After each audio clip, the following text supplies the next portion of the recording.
চলতি বছরে মে মাসে সামরিক সংঘাত চলার সময় পাকিস্তানের ৫টি যুদ্ধ বিমান এবং একটি বড় সামরিক বিমান ভূপাতিত করার দাবি করেছে ভারত।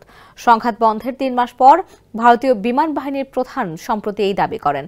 অবশ্য পাকিস্তানের বিমান ধ্বংস নিয়ে ভারতের এই দাবিকে নিজেদের আত্মতুষ্টি বা মনে মনে সুখ বলে অভিহিত করেছেন চীনের একজন বিশেষজ্ঞ। এমনকি ভারতের এসব দাবিকে হাস্যকর ও ভিত্তিহীন বলেও আখ্যায়িত করেছেন তিনি। সোমবার এক প্রতিবেদনে এই তথ্য জানিয়েছে পাকিস্তানি সংবাদ মাধ্যম দ্য নিউজ ইন্টারন্যাশনাল।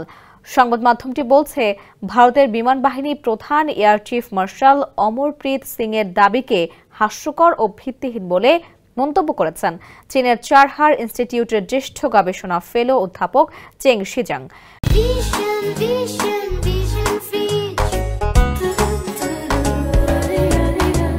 গত মে মাসের শুরুর দিকে অপারেশন সিন্দুরের সময় ভারতীয় বাহিনী ৫টি পাকিস্তানের যুদ্ধ বিমান ও একটি বড় আকারের বিমান ভূপাতিত করেছে বলে সিং দাবি করেছিলেন।